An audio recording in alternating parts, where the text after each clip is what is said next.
Music একটা মহামারী আকার ধারণ করছে। এই মিউজিকটা হচ্ছে মদের মতো। ঠিক যেভাবে এটা দেখেন, আমি যখন মিউজিক নিয়ে পড়াশোনা করি, এরপর ওই সময় দেখি ইবনে তাইমিয়া রাহমাতুল্লাহ আলাইহি বলছেন গান হচ্ছে অন্তরের মদ।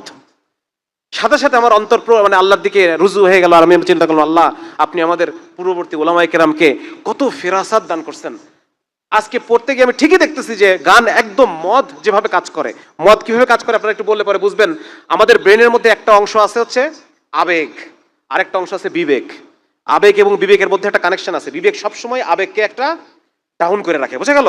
আবেগের জায়গাটাকে একটা ইনহিবিশন করে রাখে, ডাউন করে রাখে, যাতে করে মানুষের আবেগটা উপরে না আসে। মানে আবেগের মাধ্যমে কাজ যেন আমরা না করি, আমরা যেন বিবেকের মাধ্যমে কাজ করি।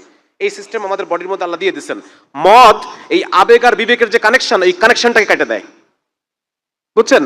ওই কানেকশনটা যখন কাজ হয়ে কেটে গেল, তখন মানুষ কি করবে? এলোমেলো কাজকর্ম করে, টলমাটাল করে চলাফেরা করে, কোনো কিছুর উপর কোনো কিছু কন্ট্রোল থাকে না।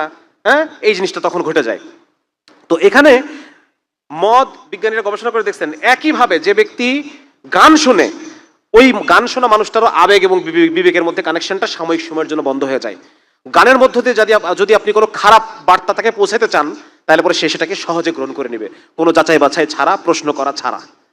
একটা সিনেমার মধ্যে প্রচুর মিউজিক থাকে, একটা সিনেমা যখন কেউ দেখতেছে, তখন ওই সিনেমার যে মূল বক্তব্য, হ্যাঁ, যে সমকামিতা, যারা সমকামী এরা আসলে এদের উপর অত্যাচার করো না, এরা মজলুম, তো এইটা সে মনের অবচেতন মনেই সে এই মেসেজটাকে সে গ্রহণ করে নিবে, কোনো যাচাই করবে না। গান ওই যাচাই করার ক্ষমতাকে কেটে দেয় সাময়িক সময়ের জন্য।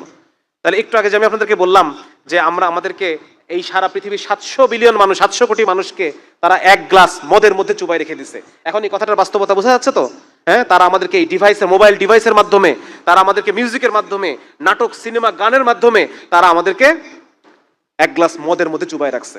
যে তুই আসলে তুই আরামে আসিস, মনে কর তুই আরামে আসিস, তুই ভালো আসিস। মদের মধ্যে চুবে থাকলে যে মদ খর, সে কি মনে করে আমি তো ভালোই আছি, আমি তো মজায় আছি। তো ঠিক একই রকম ভাবে ওইটার মধ্যে আমরা এখন মনে করতেছি যে আমরা সবাই ভালো আছি।